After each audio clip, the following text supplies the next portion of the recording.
지는 축구 보느라 잠을 이루지 못했지만 저는 축구 보다가 교회 못 올 성도 때문에 잠을 이루지 못했습니다. 그래도 감사한 것은 1부 예배도 넘쳤고 또 2부 예배도 그냥 올 만큼은 다 오셨는데 성가대도 축구 보느라 4명 빠졌고 그리고 오늘 빈자리가 한 10개 정도 보이는데 그분들도 축구 보느라 이렇게 못 오신 것 같습니다. 그래도 하나님은 오신 분들에게 복을 주시고 오신 분들을 보면서 기뻐하실 줄로 믿습니다. 4명 빠진 성가대원은 지휘자님의 잘못인지 제가 잘못 가르쳤는지 잘 모르겠습니다만은 다시 한번 영적 재교육을 하도록 그렇게 하겠습니다. 로마서 9장 14절에서 18절을 통해서 하나님께 불의가 있느냐라고 하는 제목으로 함께 은혜를 나누고자 합니다. 우리는 지난주에 9장 13절까지의 말씀을 통해서 은혜를 받으면서 하나님 앞에 참 못내 불만 있는 마음을 접을 수가 없었습니다. 그 절이 바로 로마서 9장 13절의 말씀이었습니다. 다시 한 번만 읽어보고 말씀을 듣도록 하겠습니다. 로마서 9장 13절입니다. 함께 읽습니다. 시작.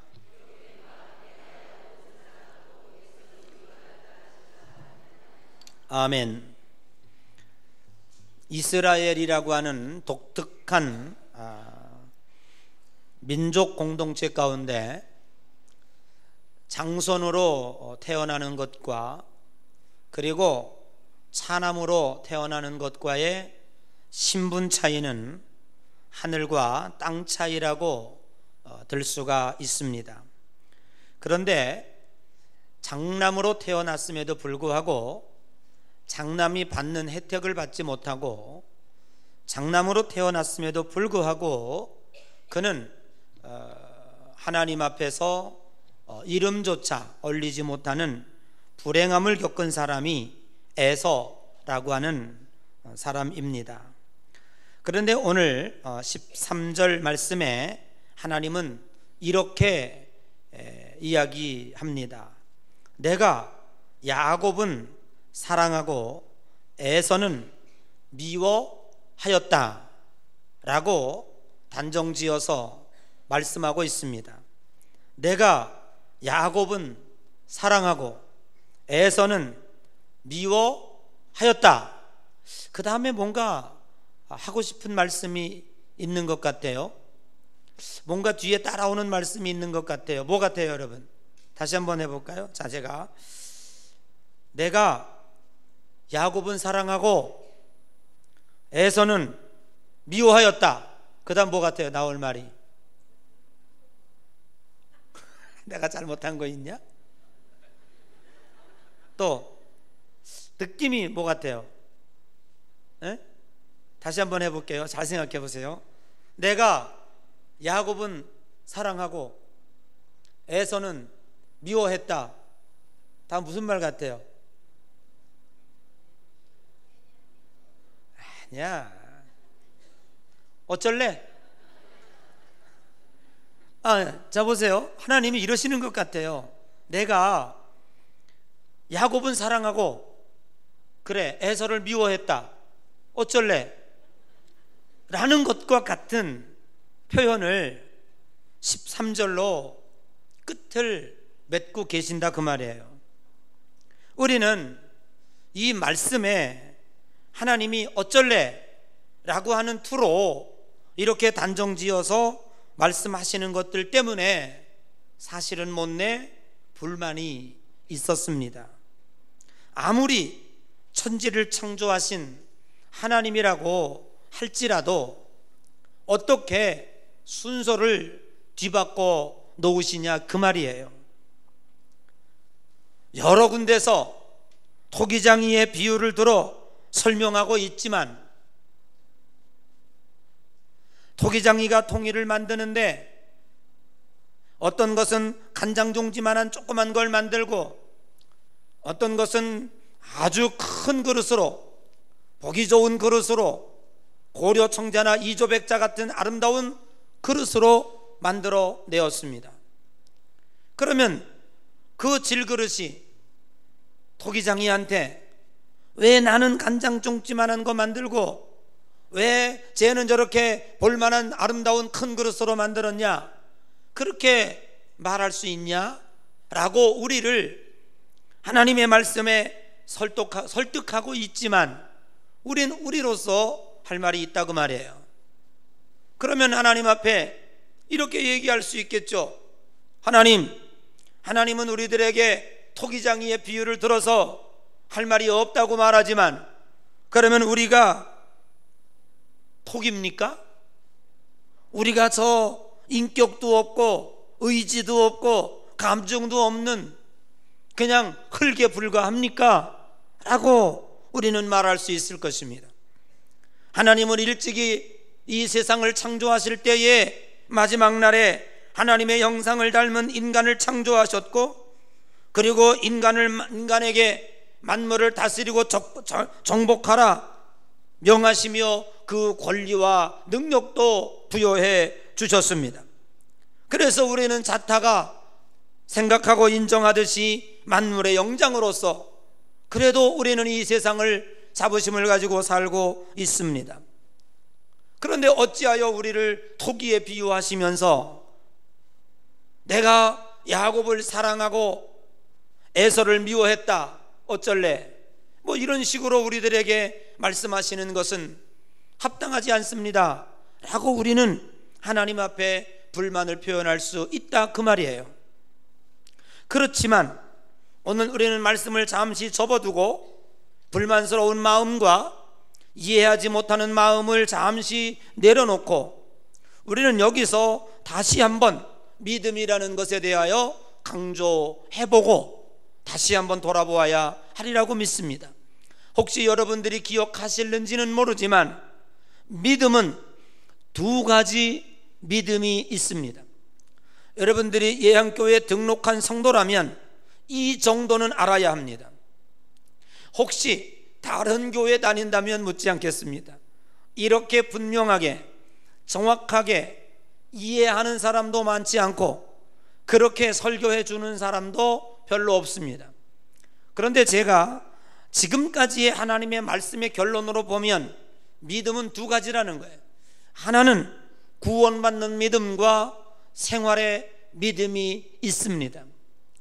오늘 로마서에서 이야기하고 있는 믿음은 철저히 구원에 관련된 믿음입니다. 여러분, 구원에 관련된 믿음은 분명히 결코 하나님이 이야기하시지만 인간에게 맡길 수 없다라고 단정을 짓고 있습니다. 여러분, 인간에게 이 천당 갈 수 있는 믿음, 하늘나라 갈 수 있는 믿음, 구원받을 수 있는 믿음을 인간에게 맡길 수 없는 그 이유는, 천국은 누가 갑니까? 천국은 의인이 갑니다. 천국은 죄 없는 자가 갑니다. 우리는 죄가 있지만 예수 그리스도의 십자가로 사함 받았기 때문에 천국 갑니다. 그런데 천국의 논리는 100% 완전한 자가 가는데 어느 누구가, 인간이 100% 온전한 자가 존재할 수 있을까라고 하는 사실입니다. 그래서 성경은 말씀하시기를 의인은 없나니 하나도 없다고 말씀하고 있고 모든 사람이 다 죄인이라고 말씀하고 있습니다. 인간은 근본적으로 타락한 죄인이기 때문에 그의 하는 일 모두가 다 죄와 관련된 일입니다. 자, 이렇게 생각해 보지요. 성경에 이런 얘기가 있죠. 나는 죄가 없다, 나는 도둑죄를 짓지 않았다 라고 말합니다. 그런데 어떤 사람은 배가 고파서 추운 겨울날 너무 배가 고픕니다. 먹을 것도 없고 배가 고파요. 그런데 옆에 길거리를 지나가는데 찐빵집에서 버슬버슬 이제 김이 올라와요. 이렇게 쳐다보니까 집에 그 안에 주인이 없습니다. 슬쩍 하나 훔쳐 먹었어요. 이 사람 죄인이 아니에요. 죄인이죠. 그런데 똑같이 배고파요. 그 길을 똑같이 지나갔어요. 들여다보니까 주인도 없어요. 저것을 먹으면 좋겠는데 저거 훔쳐 먹을까? 이런 생각을 하다가 아이고 아니지, 그래도 남의 거 훔쳐 먹으면 안 되지. 그리고 지나갔어요. 실제로 훔쳐 먹지는 않았는데 그냥 지나갔는데, 성경은 그 사람을 가리켜서 너 죄인 아니다 말하지 않아요. 죄는 어디서부터 오냐 하면 마음속에서부터 옵니다. 내 마음이 죄를 지을 마음이 생길 때 그 죄가 겉으로 드러나는 거예요. 가인이 아벨을 죽이려고 할 때에 그 죽이려고 하는 마음이 마음에 있었습니다. 그래서 하나님이 일찍이 그에게 나타나서 너 마음속에 죄가 엎드려져 있느니라 라고 경고를 주었음에도 불구하고 아벨을 미워하는 마음에 돌로 쳐서 죽였다, 그 말이에요. 아름다운 여인이 지나가고 있습니다. 실제로 간음하진 않았는데, 그래서 내가 간음하지 않았다고, 나 간음죄 짓지 않았다고 이렇게 이야기할 수 있지만, 그러나 그 마음속에 이미 여인을 품고 싶다 라고 하는 생각이 들었을 때 이미 나는 간음한 죄인이다 라고 성경은 우리들에게 이야기하고 있는 거예요. 내가 실제로 쳐서 죽이진 않았지만, 살인하지 않았지만, 성경은 내 마음속에 그 사람을 미워하는 마음만 있다고 할지라도 그 사람은 이미 살인죄를 진 것이다 라고 이야기하고 있습니다. 그렇기 때문에 여러분, 우리들이 누가 죄가 있으며 누가 죄가 없다라고 말할 수 있겠습니까? 혹은 죄를 지었다고 할지라도 감옥 갈 만한 죄를 지은 사람이 있고 그냥 저냥 용서받을 만한 사람이 죄가 있다면, 여러분, 제가 늘 예를 들어 이야기하지만 경포 앞바다에 가보십시오. 그 앞에 있는 모래알을 집어서 바다에 던지면 그 모래알도 가라앉습니다. 그 맞은편에 있는 울산바위를 들어서 경포대 앞바다에 던진다고 할지라도 그건 역시 가라앉습니다. 그러면 저거는 큰 바위니까 가라앉고, 나는 작은 모래알 같으니까 드러나지도 않고 남이 알지도 못하고 나도조차 모르는 죄를 졌으니까 혹시 가라앉지 않습니까? 그 사람은 죄가 없는 겁니까? 다 똑같습니다. 인간은 누구나가 의인이 없습니다. 다 똑같습니다. 그러므로 사랑하는 여러분, 사람에게 기대하는 망상을 버리십시오. 어떤 사람이 대통령이 되면 좋을까? 어떤 사람이 되면 괜찮을까? 그래서 사람에게 기대하고 있는데 그것은 그냥 저 망상의 수욕장입니다. 그냥 우리가 민주 시민이라면 잘한 사람에게 한 표 더 주고 잘못하면 용서 없이 찍어서 내려놔야 되는 거예요. 그래야 그 나라가 민주주의가 발달하고 건강하게 성장할 수 있다는 거예요. 그래서 주권을 가진 국민들은 절대로 속으면 안 돼요. 유세에 속는다든지 가모니설에 속는다든지 지역을 발전시켜준다고 하는 그러한 그 선거성 언어에 대하여 절대로 속으면 안 됩니다. 저 사람 자체가 어떤 사람인가를 우리는 잘 분별하고, 어디서 태어났고 어떤 교육을 받았고 그 나이 먹도록 어떤 생활을 했는지, 이런 것에 대하여 잘 분별하고 될성 싶은 나무, 될성 싶은 사람을 지도자로 세워야 합니다. 그래도 어려움 당하는 거예요. 그래도 우리는 힘들고 어렵습니다. 그렇기 때문에 오늘 우리들이 이야기하고 있는 것처럼 사람에게 기대를 걸어서 그 사람이 온전함으로 말미암아 천국에 갈 수 있다고 하는 말은 한 사람도 천국에 들어가지 못한다고 하는 말과 똑같다고 하는 사실입니다. 여러분, 성경에 보십시오. 하나님께서는 인간을 창조하셨습니다. 너무너무 사랑하셨습니다. 범죄함에도 불구하고 무화과나무 잎사귀로 가려서 힘들어하는 이에게 가죽옷을 해입히고 그리고 용서해 주셨습니다. 그럼에도 불구하고 죄악이 관영함으로 말미암아 노아의 홍수로 말미암아 그냥 완전히 다 쓸어버리고 그 중에 딱 한 사람 노아만, 의인만 선택해서 살려주었습니다. 그런데 그의 후손이 어땠습니까? 바벨탑을 쌓습니다. 네피론의 후손으로 하나님 앞에 죄악이 관영하고 역시 똑같은 범죄를 짓고 있었습니다. 하나님이 그들을 바라보며 생각했습니다. 틀렸다. 인간에게 기대하기는 틀렸다. 인간의 조건으로 천국 가게 한다면 한 사람도 가게 하길 수 없을 것이다.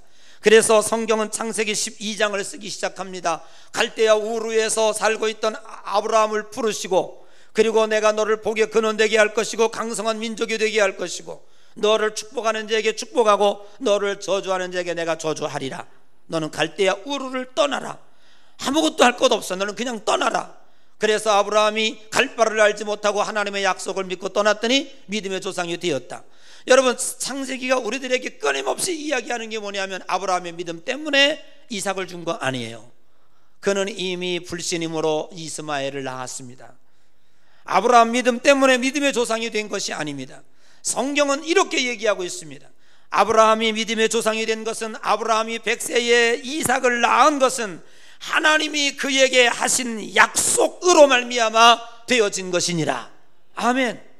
그러므로 창세기 12장에서 우리들에게 주시는 하나님의 메시지는 우리의 의로 말미암아 천국 가는 것이 아니라 하나님이 약속해 주셨기 때문에, 나의 의지나 나의 행동이나 나의 환경이나 나의 죄 아님을 통하여 천국 가게 하지 아니하시고, 내가 너와 약속했어, 너 나 믿으면 나 너 천국 보내줄게 라고 하는 서로 간의 약속이기 때문에 하나님의 신실하심으로 말미암아 오늘 우리가 천국에 들어갈 수 있는 줄로 믿습니다. 이게 뭡니까? 이게 구원받는 믿음이에요. 하나님은 우리들의 믿음에 의지해서 천국에 들어가게 한다면 한 사람도 못 간다고 말해요. 그래서 하나님은 이미 인간의 믿음을 접었습니다. 내가 너를 구원해 주겠다 라고 하나님의 믿음으로 우리는 시편 23편 1절에 있는 것처럼 여호와는 나의 목자시니 내가 부족함이 없으리로다. 그가 나를 푸른 조장에 인도하시며 쉴 만한 물가로 누이시며 자기 이름을 위하여 의의 길로 인도하시는도다. 아멘. 여러분, 우리가 천국에 가는 이유는 하나님의 의로움 때문에, 한 번 약속하신 것을 접지 아니하시고 하나님의 신실하심과 하나님의 정의로우심과 하나님의 온전하심으로 인하여 저와 여러분들이 구원받는 줄로 믿으시기를 주의 이름으로 간절히 축복합니다. 혹시 저와 여러분들이 자녀를 기를 때 자녀들에게 지극정성을 다합니다. 그것이 사랑이라고 말하지만 사실 어떻게 보면 자기 자식을 이불로 덮어서 죽이고 팔로 얹어서 질식해서 죽이고, 자기가 앞으로 살아갈 것이 막막하고 불행한 이 자식 때문에 불행해진다면 자식까지 죽이려고 하는 이 인간의 완악함이 어찌 그렇게 숭고하단 말입니까? 저는 거기에 의지를 두지 않아요. 사실 부모가 자식에게 지극정성을 다하고 온갖 것으로 다 자식을 잘 키우자 하는 것은 사실 어떻게 보면 자기 욕심입니다. 자식을 잘 키움으로 말미암아 자기가 영광을 받는 거예요. 그리고 자식 잘 키웠다고 하는 소식 듣고 싶은 거예요. 그리고 그 자식이 잘못되는 꼴을 못 보는 거예요. 왜? 내가 낳았기 때문에, 내가 자식이기 때문에. 이러한 인간의 작은 욕심이 거기에도 숨겨져 있다고 하는 것을 어찌 우리는 부인할 수 있겠는가라고 하는 사실입니다. 사랑하는 여러분, 오늘 하나님은 말씀하고 있습니다. 내가 야곱은 사랑하고 에서는 미워하였다. 어쩔래? 그 말씀은 너희들이 선택할 수 없다 그 말이에요. 내가 선택해야 된다 그 말이에요. 왜? 그래야 너희들이 구원받을 수 있기 때문에, 그래야 너희들이 천국 갈 수 있기 때문에 하나님께서 이 말씀을 우리들에게 하고 있는 줄로 믿습니다. 그러므로 오늘 우리는 두 번째 믿음은 생활의 믿음입니다. 이것은 내 믿음대로 될지어다. 내 믿음이 너를 구원하였노라. 내 믿음으로 침상을 들고 걸어가라. 아멘. 믿음으로 말미암아 병도 낫고, 믿음으로 말미암아 오늘 우리들이 축복도 받고, 믿음으로 말미암아 우리의 삶 속에서 아름다운 현상들이 많이 생겨납니다. 기적도 그 현장에 있는, 그건 누구 믿음이에요? 그건 내 믿음입니다. 책임적 믿음입니다. 그래서 이제 뜨거운 여름 가뭄에 이 동사무소에서 탱크로리 물자동차를 가지고 동네에 왔습니다. 동네 여러분, 물을 나누어 줄 테니 그릇을 가지고 오십시오. 사람들이 전부 가뭄에 물 한 모금 얻어 먹으려고 그릇을 가져옵니다. 어떤 사람은 양동이를 가져오고, 어떤 사람은 바켓을 가져오고, 어떤 사람은요, 아이고 이렇게 뜨거운 가문 여름에 물 한 모금 얻어 먹는 것도 감사한 일인데 어떻게 이렇게 큰 양동이를 가져간단 말이야. 그냥 컵을 가져와서 물 한 모금 얻어 먹고 오겠지. 이유가 없습니다. 그 탱크로리에는 물이 무궁무진하게 있습니다. 그럼 물은 어떻게 줍니까? 가지고 온 그릇만큼 받아가는 겁니다. 여러분, 우리가 이 세상에 살면서 하나님이 응답하시지 않는다고 도대체 하나님 뭐 하시는 것이냐고 하나님 앞에 항변하지 마십시오. 우리는 그냥 그릇대로 사는 겁니다. 믿음대로 사는 겁니다. 오늘 우리가 이 세상을 살아갈 때 하나님이 돌아가셨기 때문도 아니고 하나님이 주무시기 때문도 아니에요. 시편 21편에 보면 하나님은 졸지도 아니하시고 주무시지 않는다고 그랬어요. 그럼 우리는 왜 이렇게 삽니까? 하나님 때문에? 아니요, 나 때문에요. 내 믿음이 이 모양 이 꼴입니다.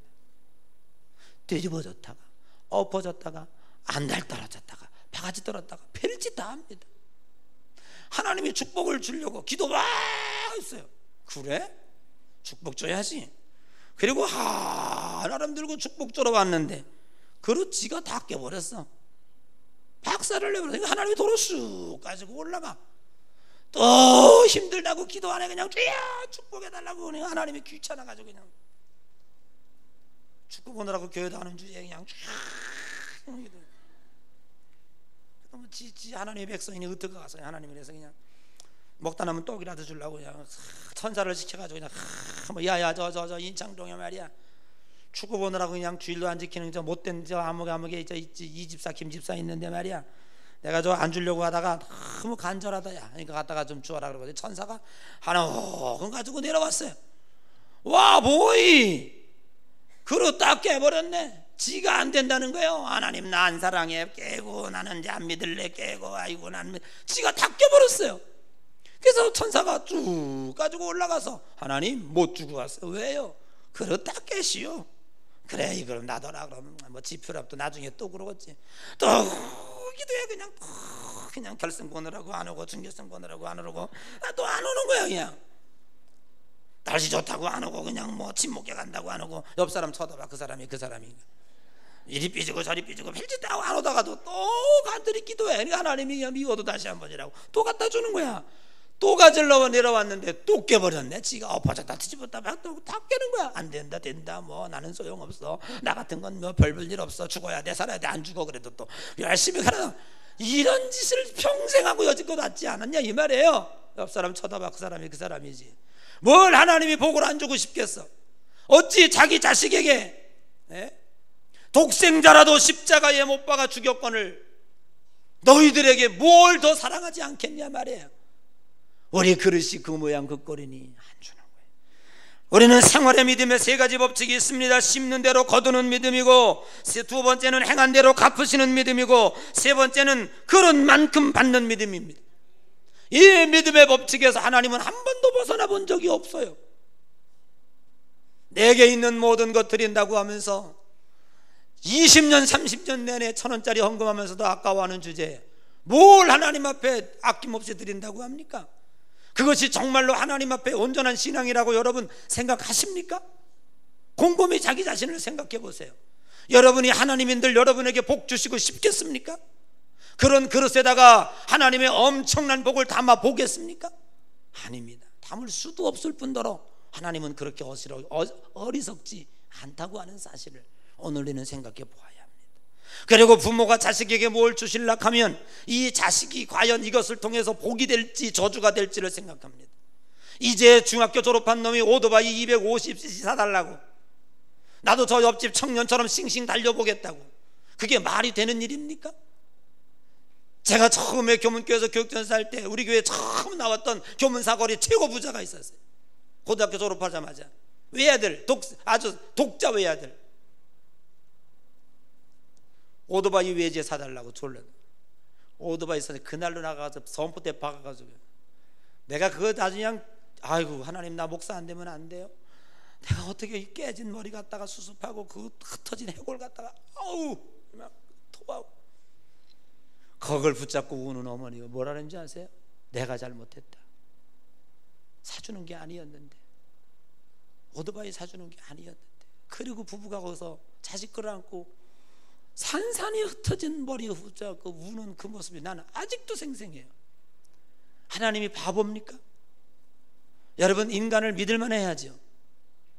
지금은 간절히 복 달라고 기도하지만 주여 내 복권 당첨되게 해주시옵소서. 지금도 복권 사는 분이 있어요. 저는 엊그저께 텔레비 봤는데요, 복권 당첨된 사람 70%가 다 망했대.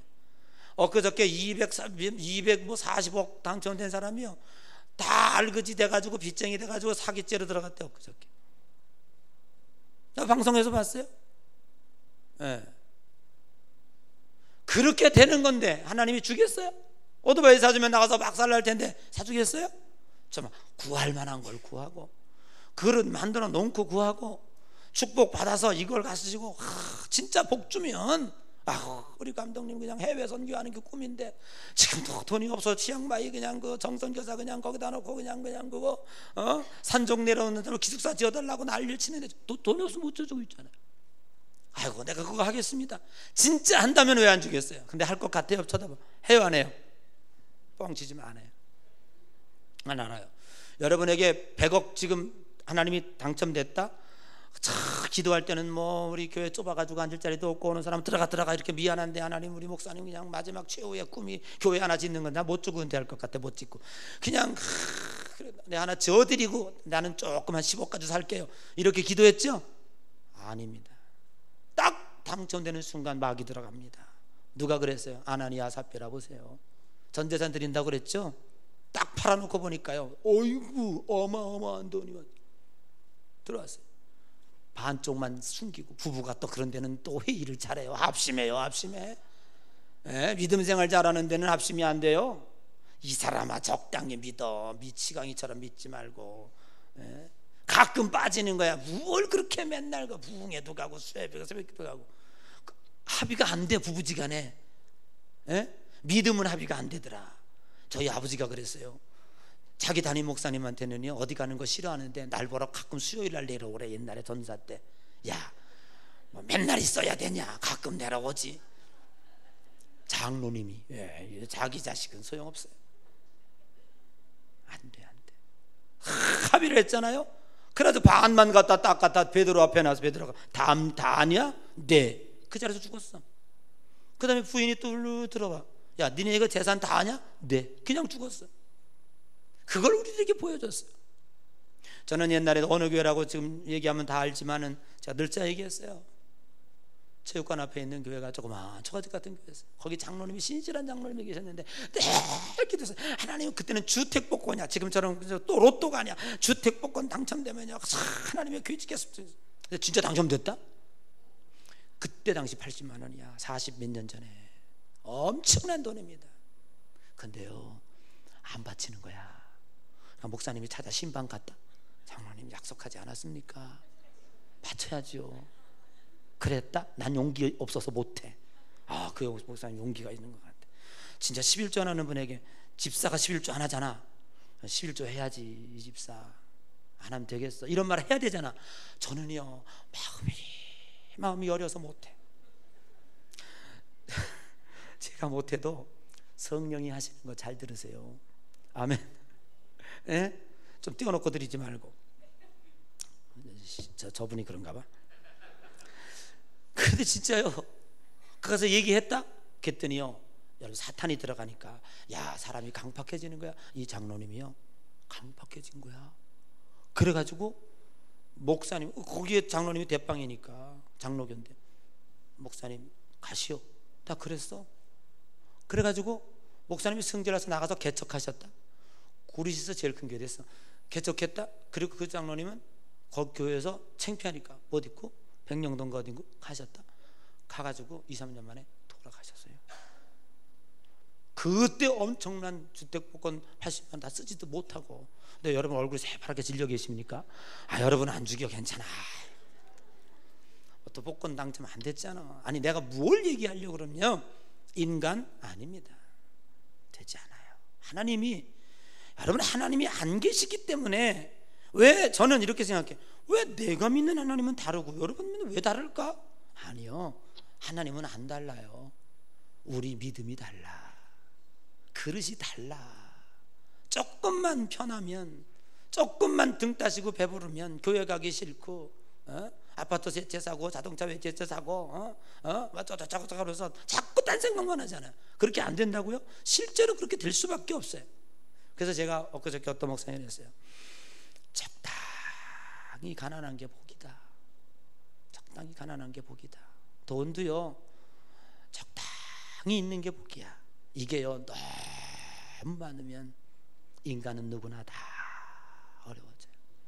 더 어려워져요. 그러니까 여러분 이만큼이 복이라고 생각하세요. 아멘. 우리 옆 사람 인사합시다. 당신은 복 받은 사람입니다. 왜? 가난하니까. 왜? 우리는 그래도 생명의 풍성함을 얻었잖아요. 이렇게 축구 끝나고 좋은 눈으로도 주님 앞에 나오잖아요. 아멘. 이게 복이지. 그럼 뭐가 복이라고 그러는 거예요. 사랑하는 여러분, 오늘 13절에 대하여 아직도 우리는 반기를 듣고 불만이 있는 사람이 있을지 모르지만 사도 바울은 그를 향하여 우리가 무슨 말하리요? 하나님께 불의가 있느냐라고 분명히 얘기하고 있습니다.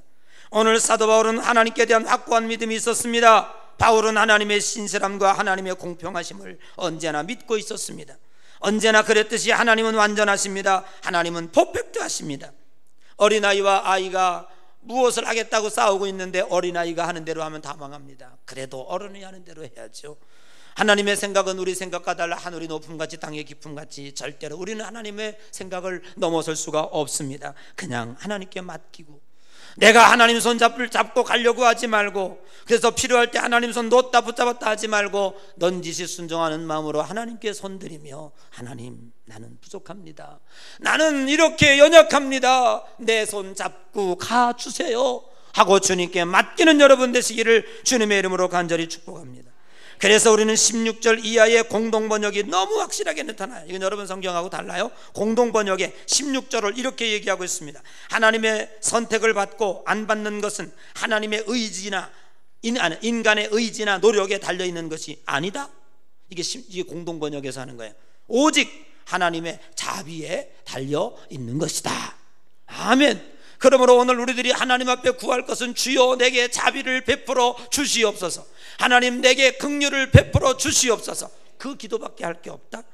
그래서 이 인간들은 하나님 앞에 구원의 어떤 의지도 개입할 수 없고 하나님의 의지와 하나님의 능력으로 오늘 우리가 구원받았다고 하는 사실에 대하여 감사하는 귀한 여러분 되시기를 주의 이름으로 간절히 축복합니다.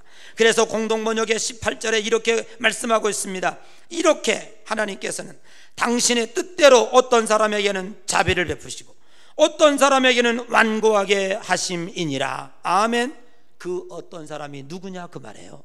그것은 하나님이 선택하십니다. 하나님의 선택은 퍼펙트하십니다. 완벽하십니다. 인간은 손이 안으로 굽습니다. 우리 학교 나와 같은 학교 나왔기 때문에, 나와 같은 지역의 출신이기 때문에 우리는 가끔 초대교회 성도들이 그랬어요. 구제 헌금을 모았어요. 가난한 과부들에게 나눠주는데 헬라 사람들은 너 헬라인이니까 조금 더 주고, 유대 사람들은 안 된다고 말해. 그래서 믿음과 성령이 충만한 사람 집사를 선택하여 공평하게 나눠주라고 생긴 게 직분자들입니다. 그러므로 우리 직분자들은요 모든 면에 대하여 공평해야 되는 줄로 믿으시기를 바랍니다. 하나님의 뜻대로라고 하는 단어, 이건 하나님의 주권이며 하나님의 능력이며 하나님의 완벽하심이며 하나님의 온전하심을 우리가 믿어야 될 줄로 믿습니다. 하나님의 온전하심으로 선택받은 여러분 감사하며 기쁨으로 오늘 우리의 삶을 온전히 주님께 맡기며 살아가는 귀한 여러분 되시기를 주의 이름으로 간절히 축복합니다. 우리 다 같이